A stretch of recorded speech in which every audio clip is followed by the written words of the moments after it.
नमस्कार दोस्तों, मेरा नाम डॉक्टर नगेंद्र यादव। आज जो मेरा वीडियो का टॉपिक है, बर्ड्स में बीमारी कैसे फैलती है।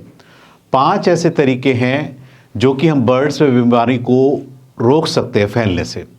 उन तरीकों को एक एक बताने की कोशिश करूंगा और कौन सी ऐसी बीमारी है जो बर्ड से बर्ड्स में ट्रांसमिट होती है, बर्ड से ह्यूमंस में, और बर्ड्स में ऐसी कौन सी वायरल बीमारी है जो कि आपस में कांटेक्ट में एक दूसरे बहुत जल्दी फैलती है।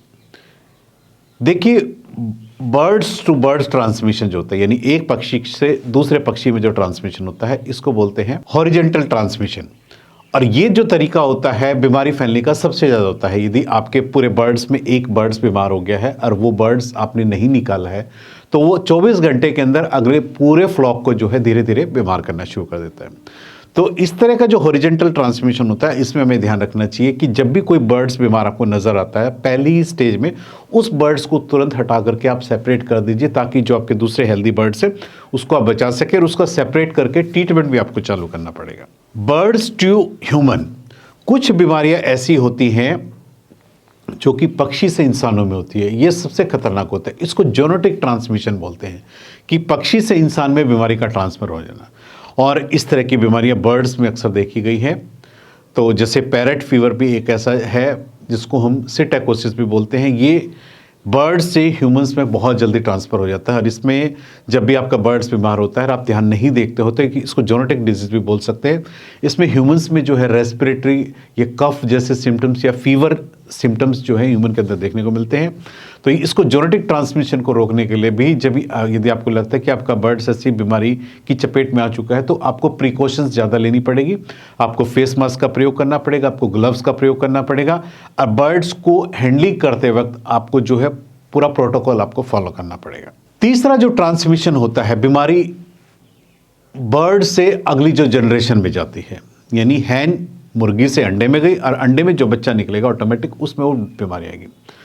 इसको जो है वर्टिकल ट्रांसमिशन बोलते हैं, यानी एक जनरेशन से दूसरी जनरेशन में बीमारी का ट्रांसमिशन।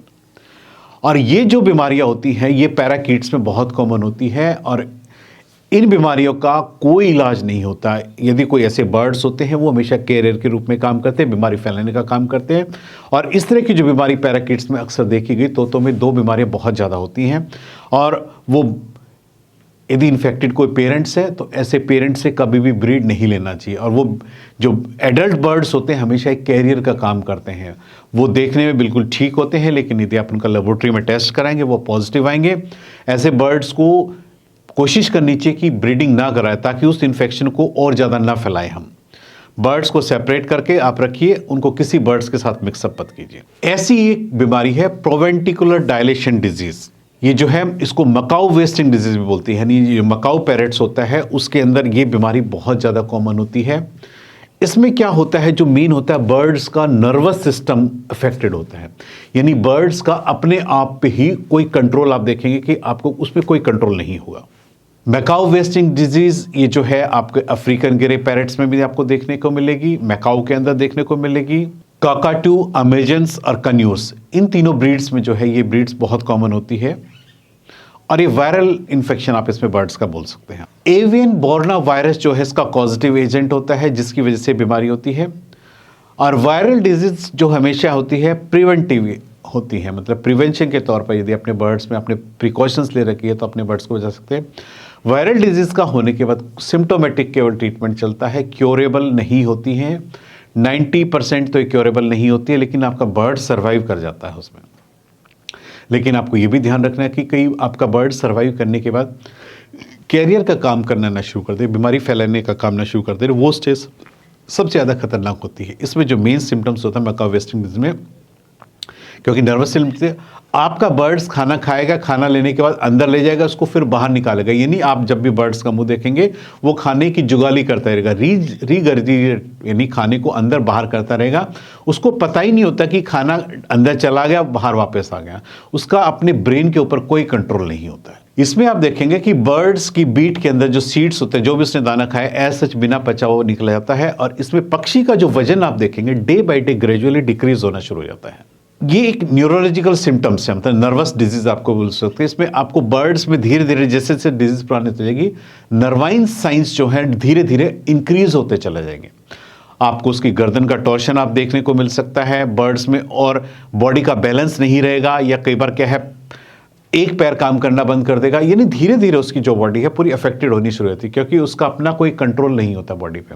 और जब हमारा नर्वस सिस्टम ही अफेक्टेड हो जाता है तो बर्ड्स को कुछ नहीं पता कि वो क्या कर रहा है क्या नहीं कर रहा है। तो इसलिए जो डिजीज होती है, काफ़ी बड़ी पैराकीट्स की जो डिजीज, बड़े पैराकीट्स होते हैं उनमें बड़ी ही डेंजरस डिजीज मानी गई है। ये डिजीज एक बर्ड से दूसरे बर्ड्स में होती है। इसमें जो है वर्टिकल ट्रांसमिशन ही होता है। ऐसे कोई बर्ड्स यदि आपने टेस्ट कराया है पॉजिटिव आ गए हैं, ऐसे बर्ड्स को कभी भी ब्रीड ना कराएं, क्योंकि बर्ड से बच्चे में ये ब्रीड ऑटोमेटिकली अपने आप ट्रांसफर हो जाते हैं। इसलिए इस चीज़ का ध्यान रखें कि ऐसे बर्ड्स की ब्रीडिंग कभी भी ना करें।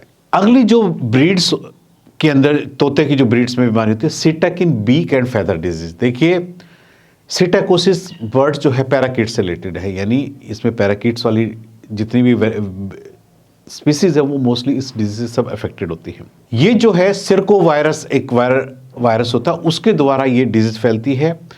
और ये ज़्यादातर यंग बर्ड्स, यानी जो जिन बर्ड्स की 2 साल के आसपास होती है, ये वायरस उन बर्ड्स को सबसे ज़्यादा अफेक्ट करता है।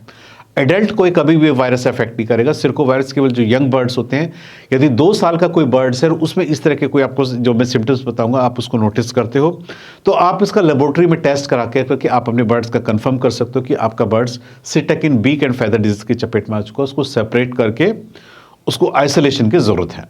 सबसे ज़्यादा देखेंगे कि आपने देखा होगा कि आपके बर्ड्स के फेदर्स एकदम से उड़ने शुरू हो गए। बर्ड्स की बॉडी पे एक भी फेदर्स नहीं है, या फेदर्स हल्के हल्के आ रहे हैं, बर्ड्स अपने आप उसको निकाल दे रहा है, तो आपका बर्ड जो है फेदरलेस आपको दूर से नजर आएगा। हल्के हल्के जो है उसके ऊपर जब फेदर्स नहीं होंगे तो बर्ड्स क्या है इचिंग की वजह से अपने आप को स्क्रैच करना भी शुरू कर देगा। उसकी बॉडी पे आपको लीजन्स भी नजर आएंगे, जख्म टाइप के हल्के हल्के पस्ट्यूल फॉर्मेशन में। तो उसमें फेदर्स ना होना, यदि आपका कोई ऐसा बर्ड्स देख रहे हो उसकी बॉडी पे एक भी फेदर्स नहीं रुक रहे, अचानक से फेदर्स उड़ गए, तो आप ये मान के चल सकते हो कि उसको टेस्टिंग की जरूरत है। आपका birds psittacine beak and feather disease की चपेट में आ चुका है। इसमें जो है बर्ड्स की मोर्टेलिटी अक्सर हो जाती है 2 साल के जो बर्ड्स होते हैं, और इसमें जो है पक्षी की जो चोंच होती है वो अचानक से टेढ़ी मेढ़ी होनी शुरू हो जाती है।